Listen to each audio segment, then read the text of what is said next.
Greetings. Video.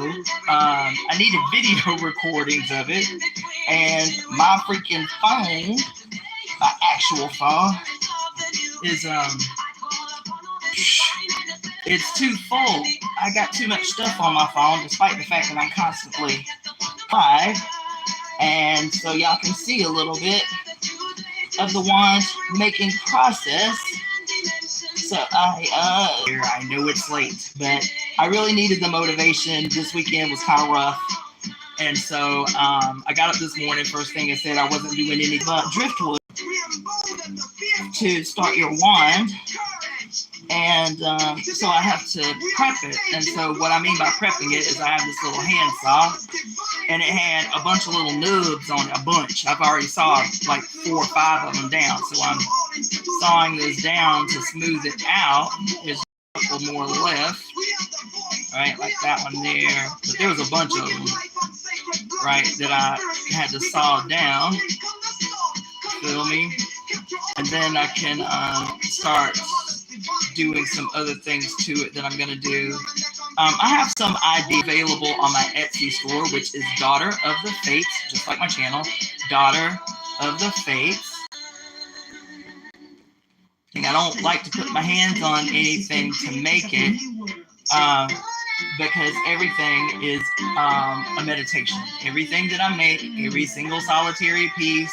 So yeah, sometimes it takes a little longer than it stays on my channel, but like this weekend was rough, and so I already knew I wasn't gonna put my hands on anything. I wasn't gonna put my hands on anything that I have to make for people. But fortunately, I honored that. I slept literally all weekend. When I say Friday through Sunday, I slept all weekend long. There was so much I wanted to do and didn't do anything. I didn't go to any event. There was so much I wanted to do, and I was like, I'm not going anywhere. I'm not doing anything.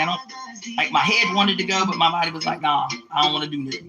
So I didn't go anywhere. I didn't do anything, and I got up in the morning feeling like a whole new human. Woke up at 5:30 without an alarm. Just got up and feel totally like a different person. It was just like epically perfect when I got up this morning. Got up, fixed myself a healthy breakfast, like great. You feel me? So anyway, that's what I'm working on right now is Shanta J's meditation wand.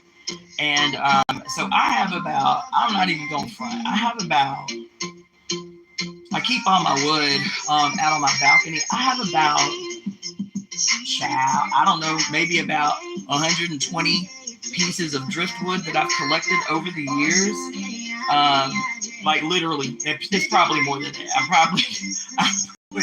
probably lying, but at least 120 pieces that I've collected over the years, mostly from my road trips, mostly from traveling across the country, from sleeping on reservations, from camping in mountains by myself, like all kinds of little stuff. So these come from all over, and so I don't know. Many of them, I don't remember where I got them from, but they were important enough at the moment to keep them. And so, but anyway, I love this one. It's really, really pretty. It's damn near perfectly straight, right? It's got like a nice little V shape on it today. I set it up late last night, and then I'm gonna start on most of this stuff today. So I will just turn the camera. Let's see. Everything is fine for you. Take it easy.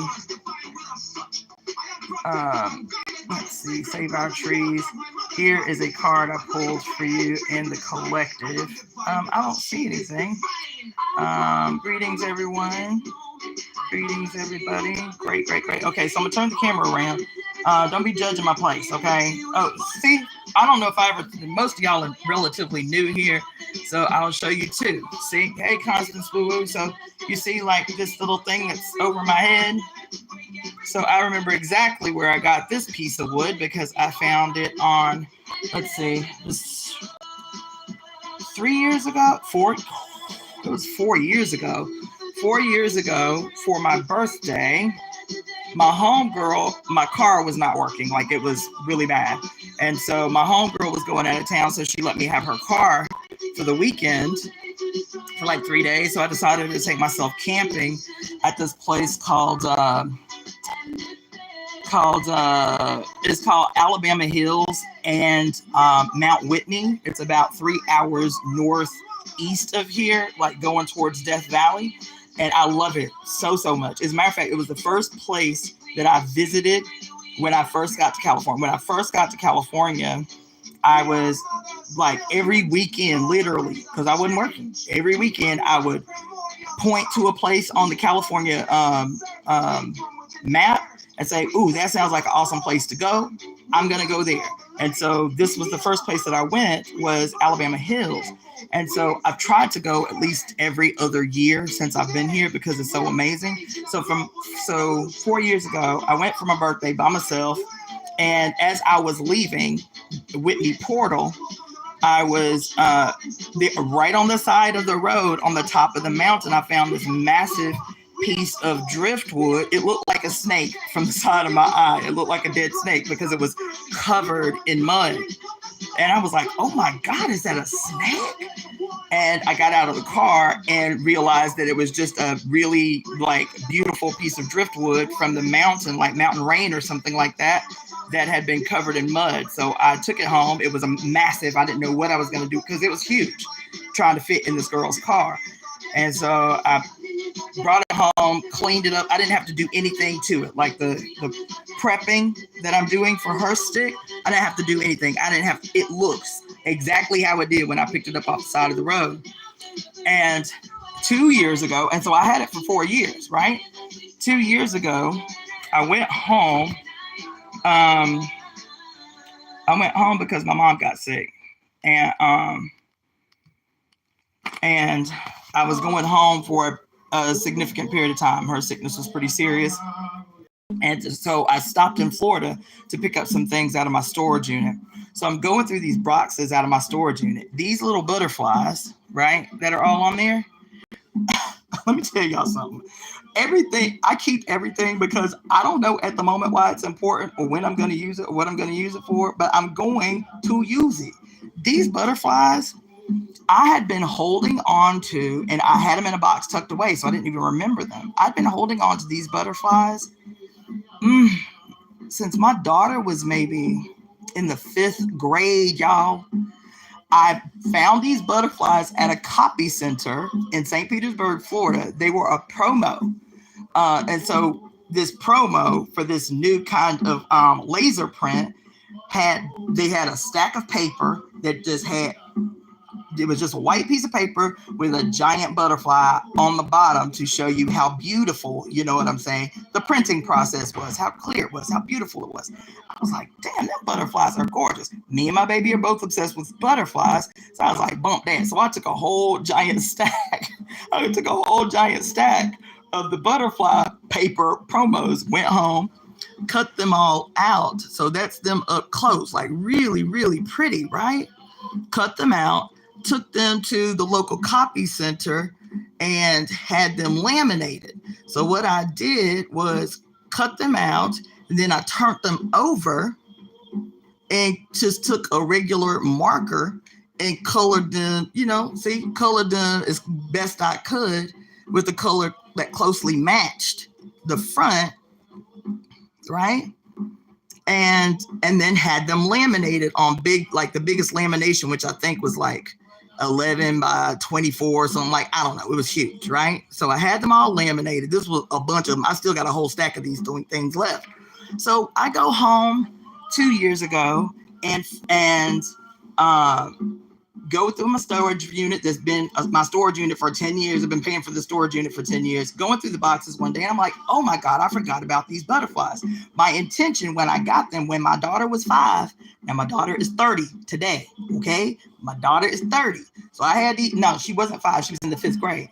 So I was like, oh my God, I found the freaking butterflies. What am I going to do? Now I got to do something with the butterflies because they've been in storage for 10 years. I've had them since my child was in the 5th grade. Now I got to justify doing something with these butterflies, right?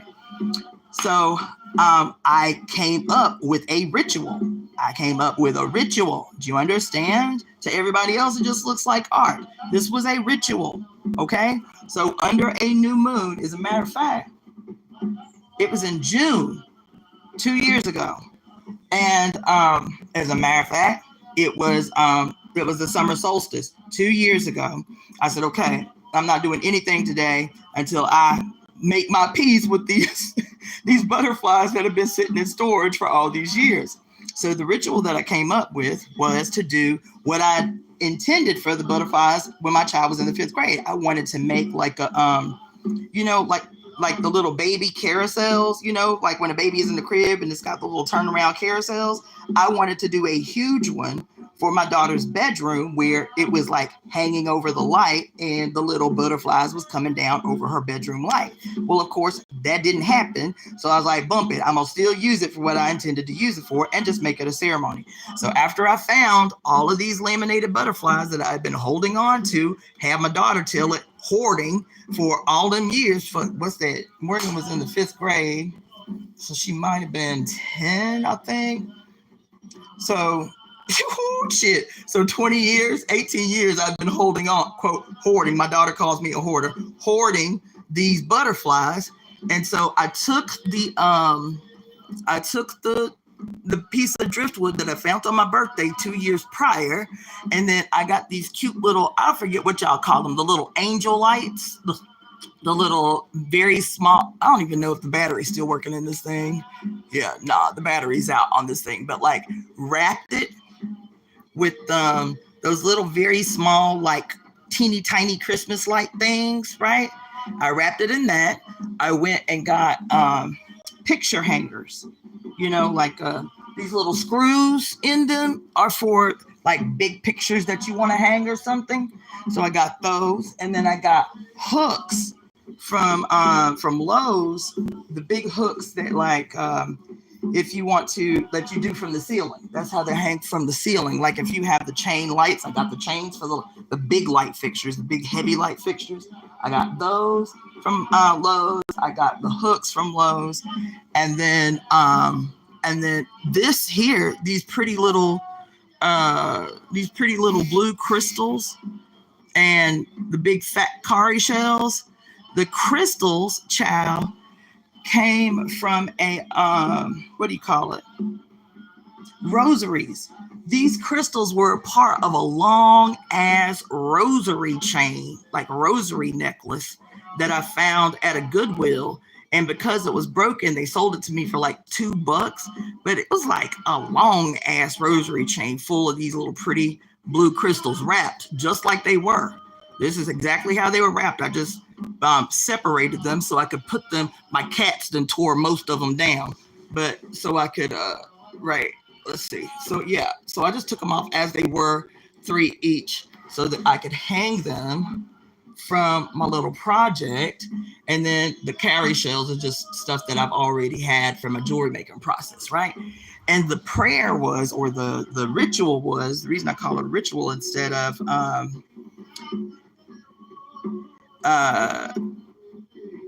the ritual was that I wrote all of my closest family members, my immediate family members, on the back of each butterfly, right?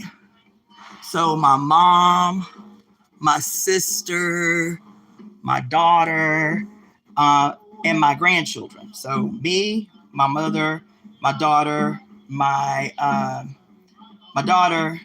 grandchildren, and my sister. I just over and over and over again. So on each one of those butterflies is my closest family members' names. And just like I'm doing now, you hear the music playing in the background. I just set the stage and, made this a functional material meditation, speaking life into those family members that are closest to me.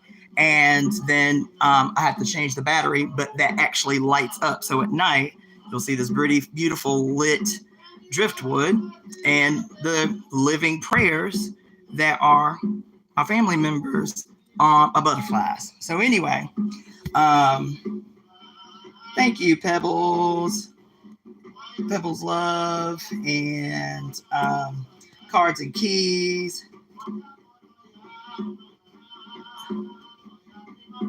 Oh, shoot, you're in St. Petersburg. Do you live there, Cards and Keys? know what, Constance Woo Woo? I'm glad you asked that, boo. I see you. You said, are there any updates on your birthday turnip? There are. So I'm going to go ahead today or tomorrow. How will I be useless to capitalism today? Ooh. I love that. Yes. Yes. I love that. So what I will do is I'm going to go ahead. I've been thinking about it a lot. So I can give y'all some general thoughts that I've been having about it because it's soon, actually. My birthday is September 14th. And the quote plot that I'm planning, so I had been debating about whether I was going to like make the plot public because my birthday lands on a Sunday this year, right? So I was thinking about either Friday or Saturday doing like a public announcement of the plot. Hold on just a second. Let me make sure I can. Yeah. We are the breakers of curses, turn this down a little bit. Yeah, so I'm debating, but anyway, the long and the short of it is a friend of mine has some property about 2.5 hours east of LA. I will have this information. I'm gonna go ahead and do that today. I'll have this information available today, okay? Because the property is in Desert Hot Springs. It's about 2.5 hours from here, but there is actually an airport that is closer than LA. It's the airport is like 20 minutes away from his property, 20, maybe 30 minutes away from his property in Palm Springs. And so anybody that's interested in joining, I have room for officially 24 people, but he is giving me the homegirl discount on the use of the entire property. So the property is 1, 2, 3. It is 3 houses. There is room for an RV, for 2 RV hookups. There is also primitive camping sites available. There are 3 hot springs, really bougie, like dope stone, like pieced stone, pebble stone, hot springs on the property. There's a cold spring on the property, and each house that we rent, it has everything. I mean, it's a full house, kitchen, the whole 9 yards. All of them have 2 bathrooms. One of them actually has 3 bathrooms. And yeah, it's an extraordinary location. And so I'm gonna have the place for 3 days. So it's gonna be off days because that was the only way to get the homegirl hookup. You feel me? So it's gonna be Sunday, the 14th, September 14th, Monday, Tuesday, and then we have to check out Wednesday. Okay. And so I will give y'all the details about what that looks like, so y'all have time to prep if you want to come. Like I said, it's first come, first serve. He said we can technically, where the contract is concerned, have 24, but since he's going to be managing the property that week, you know, there's wiggle room. There's wiggle room for more. Okay, so I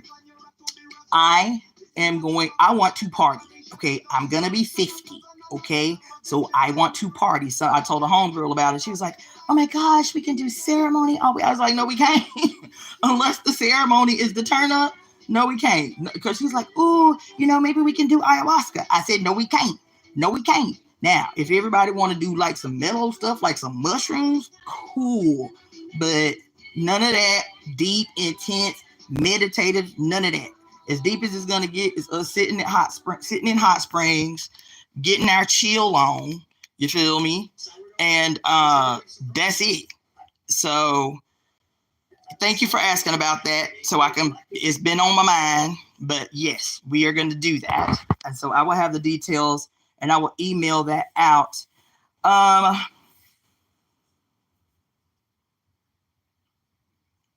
Where on so girl, how many dogs you got? How many dogs you got? Why are you trying to travel with your dogs if you all the way on the East Coast anyway?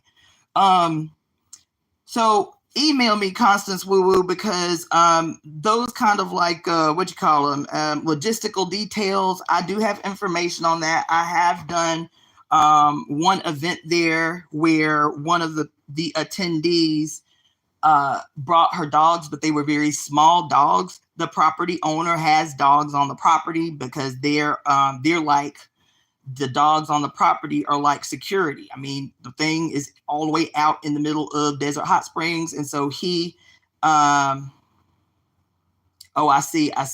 Okay. Well, it depends. It depends on how big they are and if they can remain in the house or what the deal is, because we're going to be out in the elements. Yes, they're houses. Yes, it's a beautiful spot, but it's in Desert Hot Springs. There are coyotes on his property. The property is 125 acres. So it's a massive property. It's a wild property. There are coyotes and all kinds of things.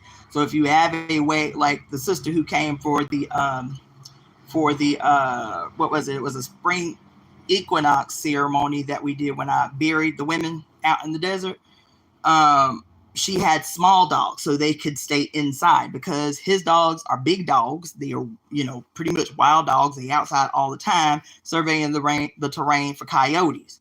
The dates are going to be September 14th, which is a Sunday, September 14th, 15th, 16th, and we check out on the 17th. So 3 days. And I'm in the Eventbrite. I'll post pictures of the property. It's 3 houses. He said we can technically have 24. That's for the houses, but he does have 2 full hookups for RVs, and he also has primitive camping spaces like set out around one of the hot springs. So I think the last time I pitched a tent on his land, which is almost a year ago, I camped outside with 4 others. So there were about 4 of us in the reserved places who had tents pitched. So if you're into primitive camping, I mean, as primitive as being on some land where you have access to bathrooms and showers and stuff, that's as primitive as it gets. But like sleeping in a tent, cool, awesome. So those details I will explain in the Eventbrite. I'm not going to spend the whole live talking about that, but yes. So thank you for asking, Constance, because yes, turn up. Yes, that's what it's going to be. It's going to be a party. I'm thinking about hiring a DJ. As a matter of fact, it's almost certain that I'm going to hire a DJ. I'm also thinking about hiring a cook for the weekend, because I don't want to default into managing. You feel me? I just want to have fun for my 50th birthday and take as much work out of the process as possible. So the main kitchen in the main house is awesome. It's wonderful. I've done a lot of cooking there. I think the last time we went there we did do ceremony there, and I was over the cooking process because I wasn't going to do ayahuasca. Everybody else did ayahuasca, so I did all the cooking. And I was cooking for those 4 days for 38 people. And it was effortless. Like, the kitchen is enormous. It's awesome. Plenty of storage space. Yeah. So anyway, I'll give you all the details about that today. Look forward to that today. But in the meantime, let me show you what I have going on. I hope your weekend was great. There are several of you who've come on a little late. This was supposed to be just a short video showing you the beginning process of like the meditation wand making process. So I'll have to do another video some other time to keep it short. But anyway, I'm going to flip the camera around and just show you the setup that I have for the jewelry that I'm going to make today. I spent a long time last night just setting up, so it would be effortless when I get into the rhythm of making this stuff. And yeah, so let me just flip the camera around. Okay, so this is the first palette that is set up, right? So you can see there remember, I don't know if you guys remember last week, I mentioned that I found these dope, I love charms. I've been working a lot with charms lately, and I found these dope ass charms that are little tarot cards. They're little gold and silver tarot card charms, And so I had the dope idea of making tarot earrings, and then within each pair, and I just went in randomly, shook them up, picked two two charms to make earrings out of, and each pair of earrings is going to be a reading. So when you order the charm earrings, they will come with a little write-up of what that reading is for your pair of earrings. I think it's dope. So I've got two big ones that I'll show you because I got two different types of charms. So I've got, hold on, let me show you. And these are finite because so you see you got the big pretty pair of charms, and then you got the smaller obvious like silver gold charms. So I picked one from each. So each one of those is going to be a reading and come with a little write-up. So those are dope. And then these crystal earrings with like the scarabs and the Eye of Ra and the Hamsa and the lotus flower. Those are going to be assembled today. These I'm crazy excited about. Of course, I'm going to keep a pair for myself, but these are going to be, so you can see, I've found these cute little crow charms and these cute little crescent moon charms. And so I'm going to place a little crow, which is one of our totem animals, inside the crescent moon. And these are going to be earrings, which is going to be dope. Then those are the ones that I showed you last week that look like, let's see if I can find a pair right away. There, yeah, these, right? So I showed y'all these last week. Yeah, pretty. Ooh, those are fire. So that's what those are gonna be. And then I'm still trying to figure out what I'm gonna use these owls for. Then I found some cute little what you call them, astrological symbol charms. I haven't devised what I am going to do with those yet, but it's coming. And then guess what else I found? These were finite too. I can't find any more. I bought all the ones that they had, which weren't many. But child, look at what I just found. These Medusa charms. Aren't they fire? Woo! So I only have so far enough to make 5 pair of the Medusa earrings. And of course, I'm going to keep a pair. Y'all know how that is, right?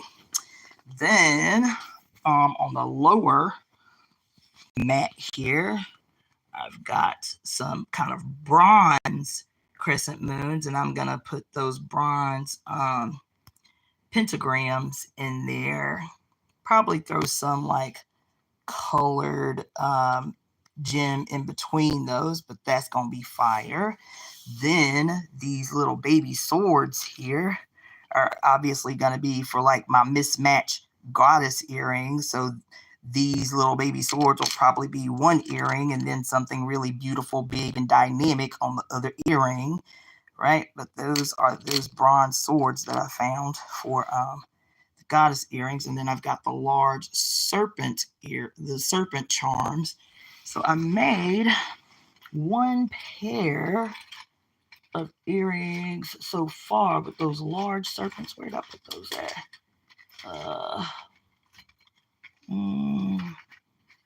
Let's see. Oh, nope, that's not them. Dang, what did I do? Oh, here we go. I like these. I was thinking about like a whole kind of like trying to the moon and the serpent together.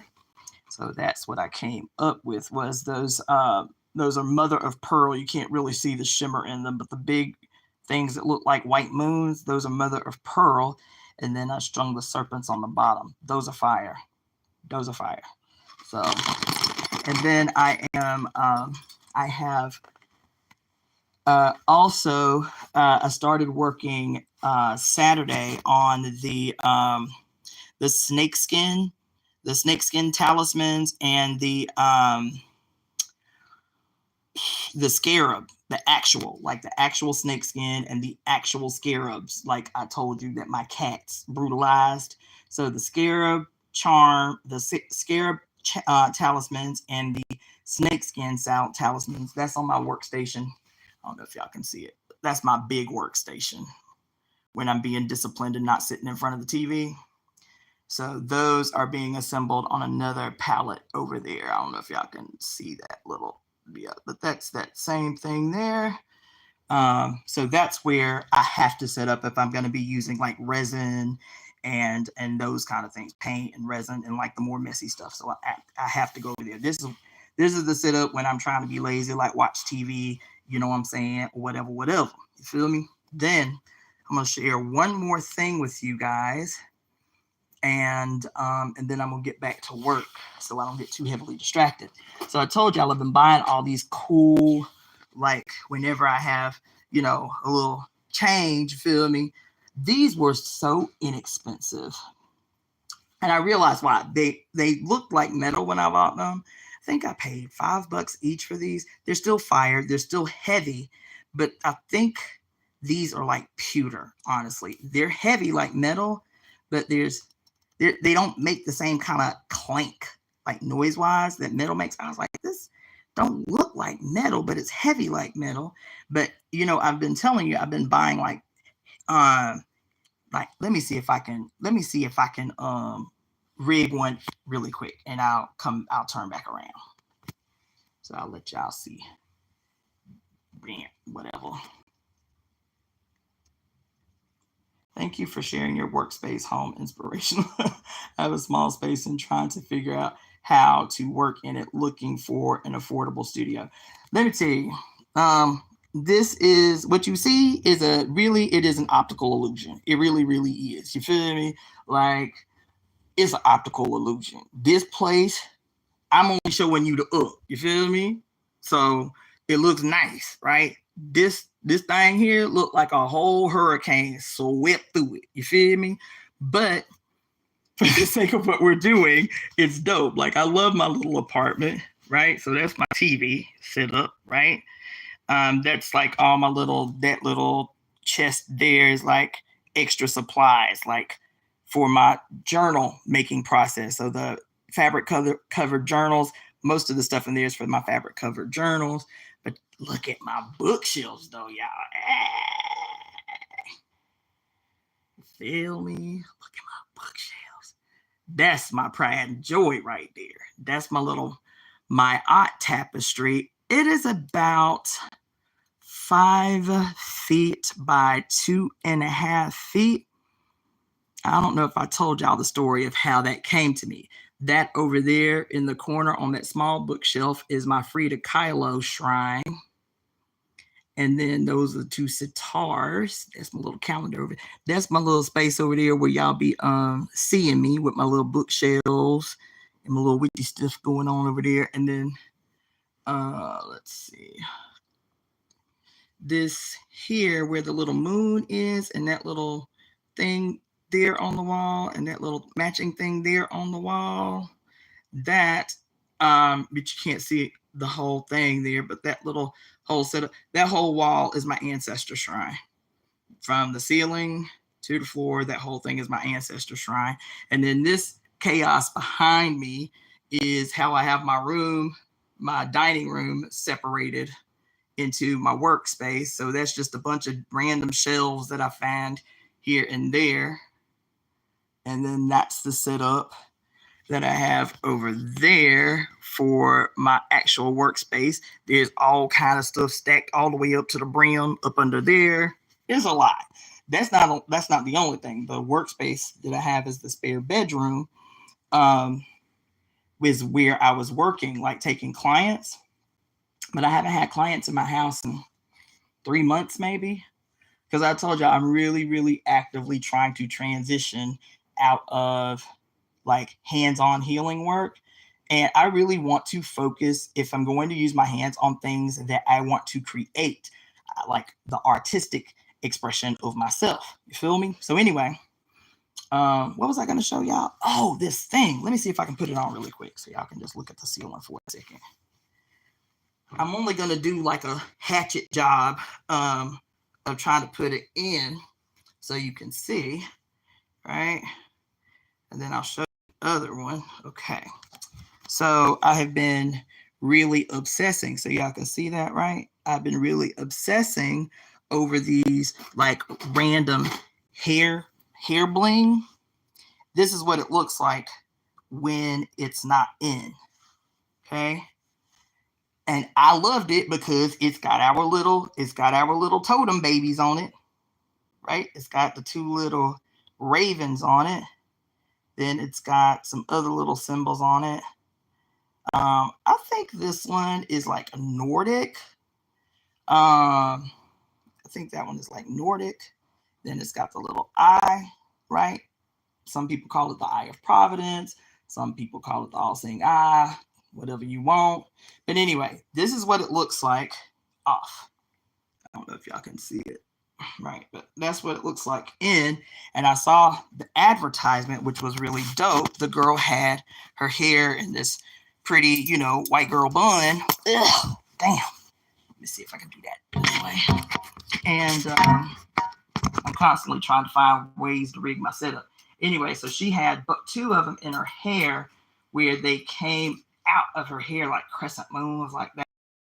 Anyway, you can hear they don't cling like real metal. I think they're pewter because they're heavy, but they're sorry about that.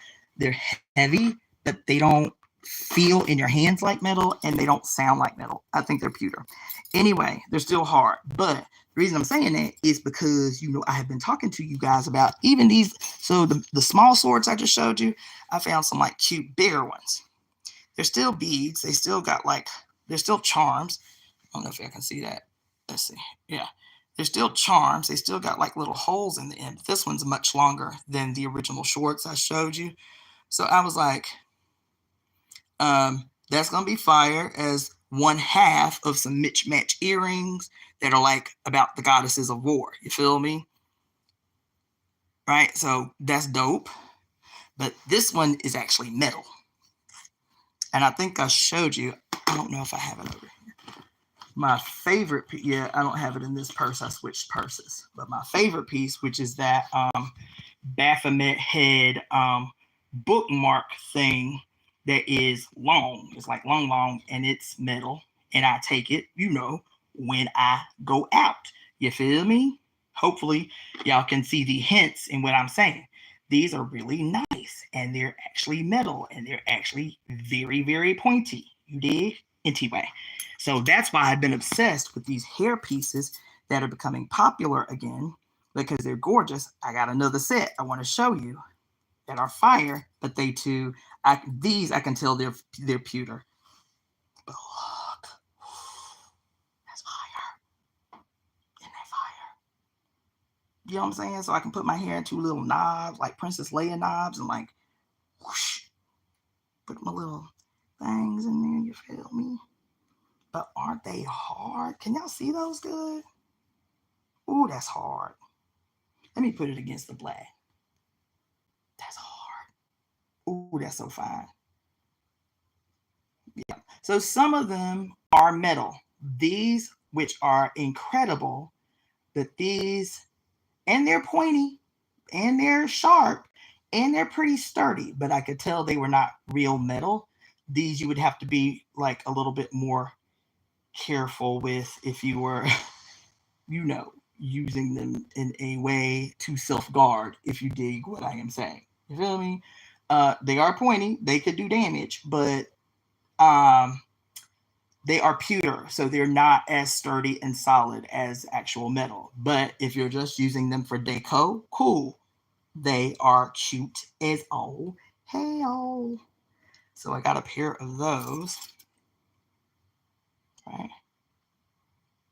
Awesome. Some of these things I had been looking for, especially tridents. I told you I have become really obsessed with tridents once we discovered, as a consequence of our book,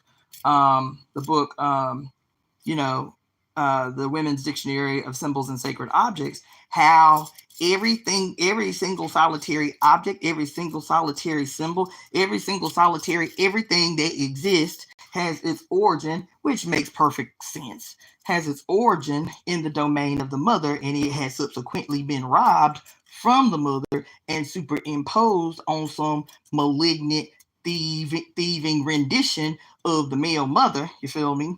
And so I was like, oh, the Triton is our stuff. It's our shit. Okay, well, cool. Let's reclaim that. What am I always talking about? The reclamation of what is ours. What am I always saying is ours? Everything that there is. Everything. Including symbols and sacred objects. Lost memories.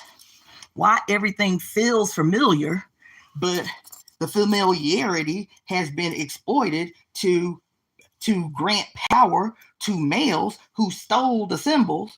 And because the symbols, remember what I said, the so-called reptilian brain, the limbic system, only responds to symbols, not words. Only responds to symbols, not words. You feel me? And so the familiarity is what has been exploited by the patriarchy because it's familiar to us in our ancient mind, our reptilian mind, but we associate it in our conscious mind with everything male, everything masculine, everything war. So the reclamation of what is ours. So I was like, okay, let me start looking for tritons everywhere. These are dope tritons, but again, these are cute. They are pewter though, so they're not as sturdy as like the blue tritons I showed y'all last week. And I started getting the tritons because we know most specifically that the trident was one of the chief symbols of Kali before the age of Brahmanism that split her apart and superimposed those split parts power into what would become the male trinity in Hinduism, which was Brahma, Vishnu, and Shiva. You feel me? When I say the reclamation of what is ours, assume I'm talking about that every time I talk to y'all about anything.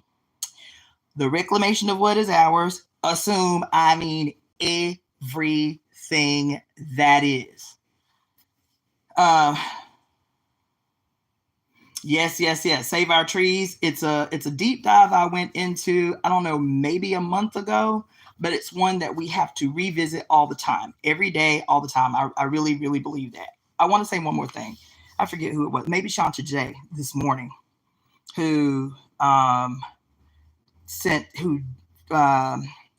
made a comment on an old video I posted. I posted the video maybe 3 years ago.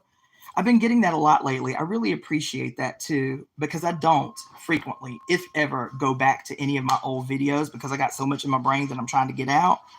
And so it's only when people, make comments to old videos that I go back and listen to the video, because for whatever reason, if they go back to an old video, there's obviously something that I need from it for them to go and make a comment on a video that's 3 or 4 years old, right? So I got up this morning. I saw the comment from Shanta J about this. It was a specific reading from, it happened yesterday too, a specific reading from Pure Lust, the book we read 3 years ago. It was it's called, the name of the video is called To Delight in Suffering. To Delight in Suffering. That's the name of the video. I want to shout her out for reminding me of this video, because I got up and while I was getting myself together, I went ahead and listened to it while I was making breakfast, all that stuff. And whoa, okay, just whoa. So I would encourage you to go back and watch that one. The one that there was another woman commented on yesterday, I'm probably going to talk to y'all about today. It was called Part 1, Chapter 45 of the Great Cosmic Mother. That's the name of the video. It's Part 1, Chapter 45 of the Great Cosmic Mother. That one I posted maybe, 3-4 years ago when I reread the Great Cosmic Mother. And baby, that one, as a matter of fact, what it is on, the beginning of that chapter, it's hard to listen to. Okay, so that's my trigger warning. That particular chapter, that particular video is hard. It is very, very, very hard to listen to. Okay, but when I listened to that video yesterday, I was in the car screaming. I don't mean figuratively. I mean, oh I forgot. I forgot. I forgot. And to have recorded that video almost 4 years ago and have not revisited it. Like, there's so much that I've done. I've got over 800 videos on my YouTube channel of just me talking or reading. And so it's impossible for me to just go back, you know, ever and listen to old videos. But baby, when I tell you that video yesterday, part 1, chapter 45 of The Great Cosmic Mother, it is on the witch trials in Europe. And it was so eerily, scarily, poignantly relevant today. It was so eerily, currently relevant. And I listened to the whole thing. I think it's about a 2-hour live. It was so insanely, eerily relevant that I am going to be talking to you guys about today. Because that video, I feel like we need to be doing regular like shorts and clips from that video. I need to be chopping that video up. I need to be just doing straight up reads from sections in that chat. Y'all, when I tell you currently, eerily, poignantly relevant, child, that chapter reads like it was written yesterday. And it is shocking and gripping, and it is hard to listen to. So much so that the sister responded to my, bigging her up. I was like, baby, I didn't know I needed this today, but I needed this today. And the reason why, because she was like, I had to take a break. I could only read. I think she said she read, she only read the first 3 paragraphs, and she was like, I had to take a minute. It was too much. And I responded. I said, I get it, because the chapter is hard to hear. It's hard to read. It's deep. But the thing that stuck out to me and why I was so grateful for whatever reason, this woman, that video out of the many was the one that she landed on and decided to comment on, because I needed that message yesterday. As a matter of fact, I needed it yesterday. And today I was watching a couple of I was watching just a couple of reels on my IG and this morning. And the reels that I was watching, I was like, oh my God, that video she sent me, it has to be what I talk about today. Because, and I'll give you the Cliff's Notes version and we'll talk about it longer tonight because I do have to get back to work. But let me just tell y'all something. We're always talking about on this channel, in this process, right? We're always talking about being mindful in every moment of what we are contributing to, what we are creating when we open our mouth. I'm always saying that, right? And as the evidence of that, of being the willful and deliberate, conscious creators of the future, as opposed to the unconscious, reactionary recreators of the old, listen to what I'm telling you.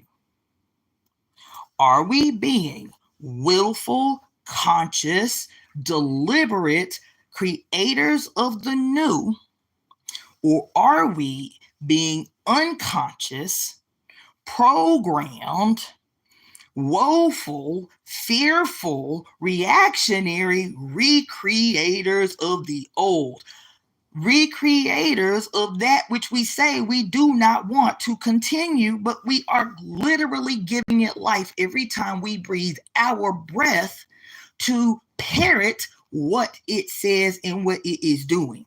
Do you hear what I'm saying? I don't want to be obtuse. I want to be acute and sharp and clear. When we open our mouth, what are we creating? That's the question all the time. When we open our mouth, when we part our lips to give breath, what is breath? In Hindu tradition, breath is considered your pranayama. That it's not just, quote, air, you feel me? That it is when you open your mouth and put respiration on the words, you are giving life force, pranayama, you are giving essence to every single word. You are giving the creative energy. You are giving pranayama to a process that allows those words to live, that allows those words to become a material force. Not only to allow those words to become a material force, but to allow those words to have the power necessary to change the material world. Your words have the ability to change the material world. Do you understand what I'm saying? That's some hella shit. That's not just quote, metaphysics. That's not just metaphysics. That's science. That is science. Do you understand? And so today I'm watching just a couple, and I had to cut it off. I was like, after 1, 2, 3 videos that came through my IG, and for whatever reason, my IG is always sending me shit that is despairing and dooming and glooming and woeful. I can spend maybe 3 to 10 minutes on my IG before I'm like, I've had enough. I've had enough. But I'm going to tell you something.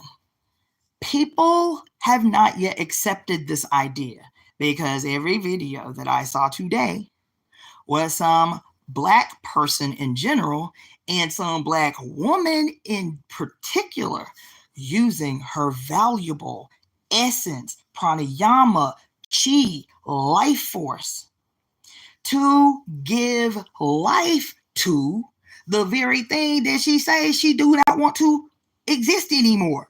Y'all, there was one woman that was saying, they were talking, and I know I went off a couple of days ago because somebody mentioned Project Esther in the comment section, and it had already been like the 5th or 6th comment over the last 3 videos about what you think about Project Esther, what you think about Project Esther. And I made up my mind, I wasn't going to talk about it. I wasn't going to give no energy to it. I wasn't going to talk about it.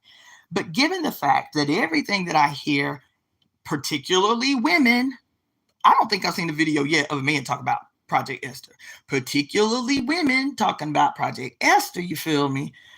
And in these videos that I saw, I was like, okay, I have to say something about it, but I have to come from a different perspective. This woman said, she was talking about Project Esther, and of course, everybody that's talking about it is like, oh my God, this is the most terrible thing, blah, blah, blah, blah, blah, doom and gloom, women's rights going out the window, do. Yes, on late, Yolanda, let me just segue for a second. You came on late, Yolanda. Yes, dear, I'm actually was telling people before you came up on here that I'm working on those scarabs and the snake skins today. The setup is already up. I don't know if you can see it over there, but my palette setup is already, all the charms are laid out and the scarabs placed. So I have yours. You feel me? So anyway, let me get back to the Project Esther thing, because I'm going to get up off here. I didn't even realize it's been an hour already. But anyway, so the woman said she's talking about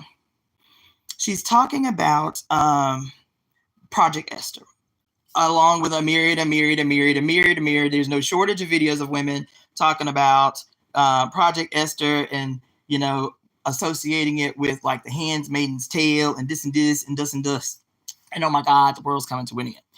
And this Black woman, of course, she does not know. So it's not a criticism. It is an observation of this thing that I'm talking about. How she is using her valuable, precious, game-changing ashe. And do you know how she closes out that video? She says, everybody needs to be studying and learning about what Project Esther is, because if we don't study it, we will not be prepared for what is coming. I said, oh my God. Oh my God. Listen, can I see can I see just like a hand emoji in the comment section? A hand emoji, like a hands up. Do you in this moment understand the gravity of what I just communicated? The importance of what I just communicated.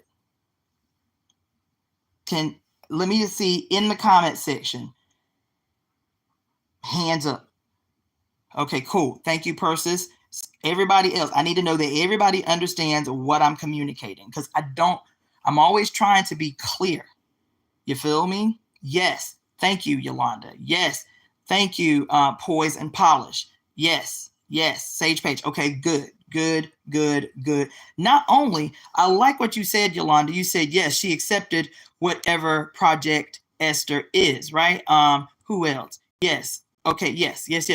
I like what you said, but take it a step further.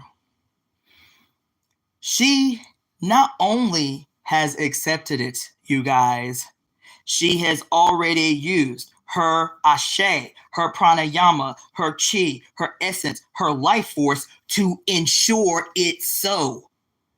That is the depth of what I'm talking about. She didn't just accept it in her own mind that it is, quote, inevitable, because that's what she has accepted. That's what she communicated. She didn't say for the possibility of what's to come. She said, we have to be ready because this what's coming. She used the vitality, the scientifically accepted and understood power of her voice, of her life force, of her ashe, of her pranayama. It's not just, quote, the breath, the words inspired by the breath, powered by the breath, emanating out into the world, has the ability to change the material world. And if it has the ability to change the material world, when I say in every moment when you part your lips to speak, to allow the life force, you feel me? To give power to the words that emanate from your heart through your tongue to be communicated out in the world. When you part your lips, what are you creating? When you open your mouth, what are you creating? Are you creating and what place are you creating from? Are you creating from the space that you understand that you embody in the flesh the microcosmic power of the microcosm, of the macrocosm, right? And in the microcosmic concentrated powerful possibility in the microcosm of the macrocosm that you giving breath to, you from that place of a generator. Child, your ass is a generator. Your ass is a literal generator. Your ass is literally a battery that somebody is exploiting. You feel me? And in this moment, are you, when you open your mouth every single time, even when you talk into an individual, are you in this moment being a thoughtful, aware, conscious, deliberate, ecstatic, willful, confident, certain creator of the future that you say you want to see made real in the world? Or are you in your fear and conditioning and your hog tying to old antiquated ideas that have to go in your fear state, in your uncertainty, in your internalization of powerlessness? Are you the unconscious, reactionary, fearful, unconfident, uncertain recreator of the past, recreator of that which your mind and your spirit say, I don't want to see this no more. I don't want to see suffering no more. I don't want to see despair no more. I don't want to see anymore. But every time you open your mouth as a fearful, uncertain, unconfident, reactionary, recreator of the ails of the past. And that is what she was in that moment. She doesn't understand that. She doesn't know that. But it doesn't matter what she knows or does not know. It matters what the outcome is. What the outcome is. And every single solitary woman whose video I have seen about, quote, Project Esther, and I think that was my immediate, opposition to even saying anything about it on the channel. But now I realize that I have to, right? And so this isn't the process. I'm gonna do that later. But between the rereading of the Great Cosmic Mother, chapter 45, that the sister reached out to me about yesterday, and then really realizing what is happening with this so-called Project Esther, and not just Project Esther, y'all, because the rereading of part 1 of chapter 45 of the Great Cosmic Mother yesterday bridged the gap for me that I knew, but like was not articulating well. Was this is going to be hard? I've communicated this in a different way in the past, but it's going to be hard for us to wrap our heads around and accept, but we have to. We have to push past the discomfort of how it's going to feel when we hear it initially. We have to push straight through it to accept it if we're going to change anything. Thinking about like what this chapter and what Mama Zogbe was communicating in the Sibyls, the first prophetesses of Mami Wata, and what Barbara Walker has been perpetually communicating in her works that we've been reading through, Myths and Secrets and Symbols and Sacred Objects, and any number of texts that we have been reading through, the Great Black Mama of Creation. Something has, and even, I'll be honest, discomfort is coming, I'm just telling you. When we read the book, The Parable of the Sower, and I started to read to you guys the Parable of the Talents, and something stopped me.